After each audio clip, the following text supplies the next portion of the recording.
मुकेश नाम का एक आदमी अपनी बीवी शीतल और 2 बच्चों के साथ गांव में रहता था।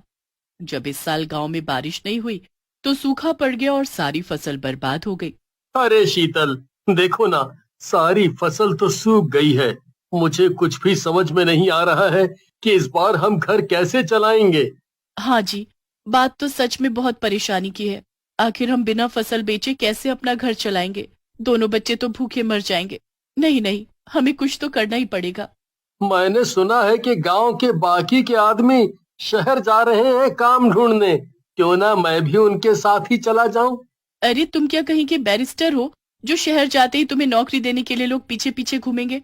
पढ़े लिखे तो तुम हो नहीं, तो आखिर शहर जाकर करोगे ही क्या? अरे कैसी बातें करती हो तुम। शहर क्या बस पढ़े लिखों का है? वहाँ मेहनत मजूरी के भी बहुत से काम होते हैं। जाके कुछ ना कुछ तो कर ही लूंगा मैं।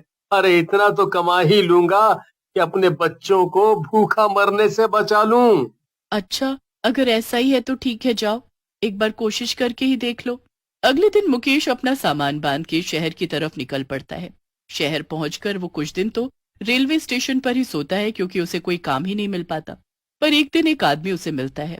क्यों भाई, लगता है काम की तलाश में हो?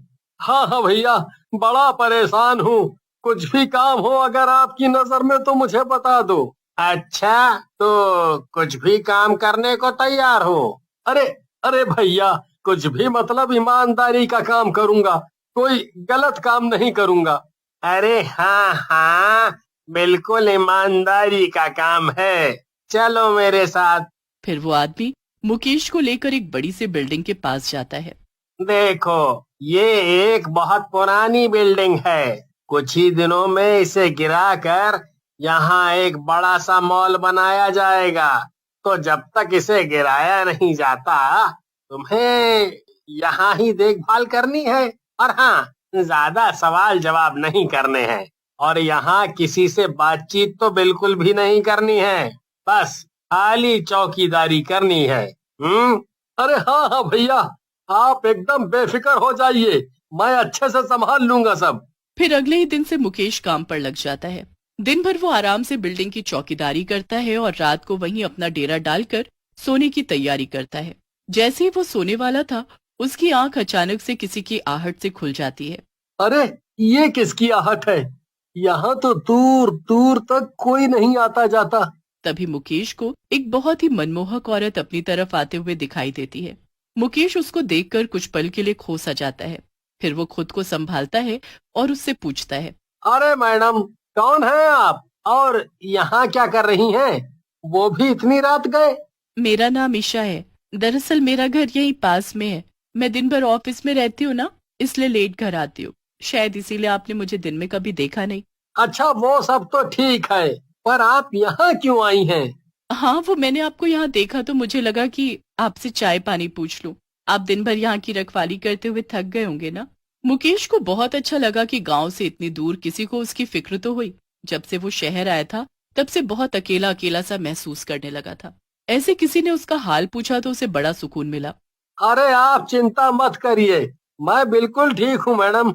मुकेश के मना करने के बाद भी वो औरत जाकर मुकेश के लिए चाय ले आई और फिर वो दोनों साथ बैठकर चाय पीने लगे। ऐसे ही मुकेश की उस औरत से अच्छी खासी दोस्ती हो गई और अब वो रोज रात को मिलने लगे। धीरे धीरे उनकी दोस्ती और गहरी हो गई। देखो ईशा, मैं अब कुछ दिनों के लिए अपने गांव जा रहा हूँ।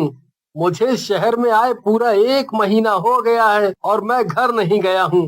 मेरे बीवी बच्चे परेशान हो रहे होंगे। अच्छा, और मेरा क्या? मैं परेशान होती हूँ तो हूँ। तुम्हें क्या मेरे परेशान होने से कोई फर्क नहीं पड़ता? अरे नहीं नहीं, ऐसा बिल्कुल भी नहीं है ईशा। मैं बहुत जल्द वापस आऊंगा, वादा। ईशा मुकेश को बहुत रोकती है पर फिर भी वो अपने गांव चला ही जाता है। गांव जाकर भी मुकेश का मन ईशा की यादों में लगा हुआ था। उसकी बीवी को उस पर शक हो जाता है। मुकेश एक हफ्ते में ही वापस शहर जाने की जिद करने लगता है। अरे ये क्या है? तुम तो कहे थे कि पूरे 15 दिन रुकोगे। अब ये एक हफ्ते में ही क्यों भागे जा रहे हो? हाँ। अरे अगर मैं ऐसे ही छुट्टी करूंगा तो नौकरी कौन करेगा? और कमाएंगे नहीं तो खाएंगे क्या? अच्छा, पर मुझे तो दाल में कुछ और ही काला लग रहा है। कहीं किसी से कोई चक्कर वक्कर तो नहीं चल रहा तुम्हारा शहर में? शीतल की ऐसी बात सुनकर मुकेश सकपका जाता है। अरे अरे पागल हो गई हो क्या? ये भला क्या बकवास कर रही हो? चलो हटो, मेरा दिमाग मत खराब करो। जाओ यहाँ से, मुझे देर हो रही है। फिर मुकेश शीतल को उल्टा सीधा बोलकर वापस शहर की तरफ निकल पड़ता है, लेकिन शीतल उसके पीछे पीछे शहर आ जाती है। मैं भी तो देखूं, आखिर ऐसी कौन सी नौकरी है जिसको करने के लिए मेरे पतिदेव इतना बेचैन हो रहे हैं। शीतल चुपचाप मुकेश के काम करने वाली बिल्डिंग में जाकर छुप जाती है और वहीं से मुकेश की हरकतों पर नजर रखती है। ऐसे ही रात हो जाती है और फिर शीतल को कुछ ऐसा दिखता है कि उसके पैरों तले जमीन ही खिसक जाती है। वो देखती है कि एक चुड़ैल बिल्डिंग के पीछे एक बड़े से बर्तन में कुछ उबाल रही थी और जोर जोर से हंस रही थी। वो चुड़ैल इतनी डरावनी थी कि उसे देखकर शीतल की चीख निकल गई। तभी मुकेश भी भागता भागता वहां आ गया। अरे शीतल, तुम यहाँ क्या कर रही हो? हाय राम राम राम राम राम, ये क्या देख लिया मैंने? अरे उधर तो देखो, कितनी भयानक चुड़ैल खड़ी है सामने। उस चुड़ैल को देखकर मुकेश की भी सिट्टी पिट्टी गुम हो गई। अरे बाप रे, कौन है ये भूतनी? अरे मैं क्या जानू, तुम करते हो इस भूतिया बिल्डिंग में काम।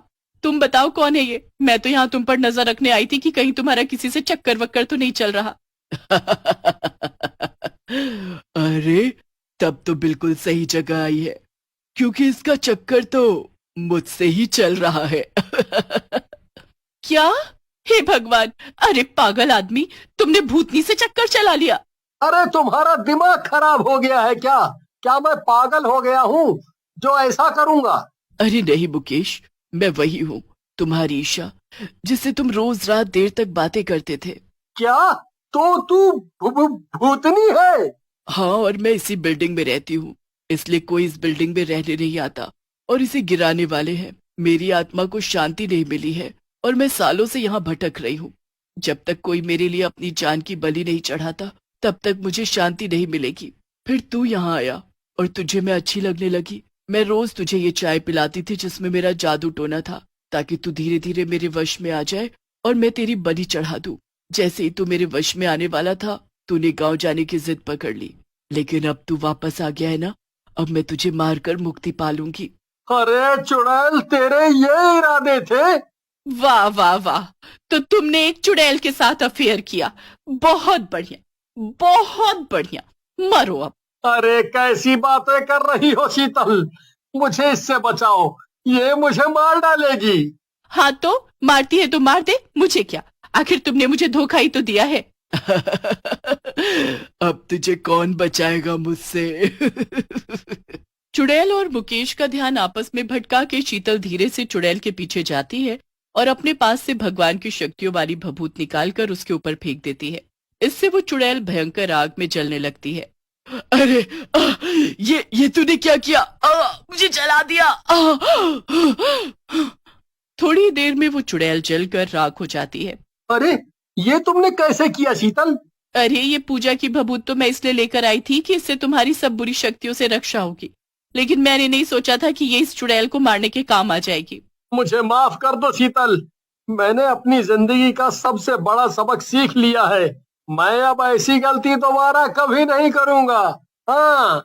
फिर शीतल मुकेश को माफ कर देती है और वो लोग खुशी खुशी एक नई जिंदगी जीने लगते हैं।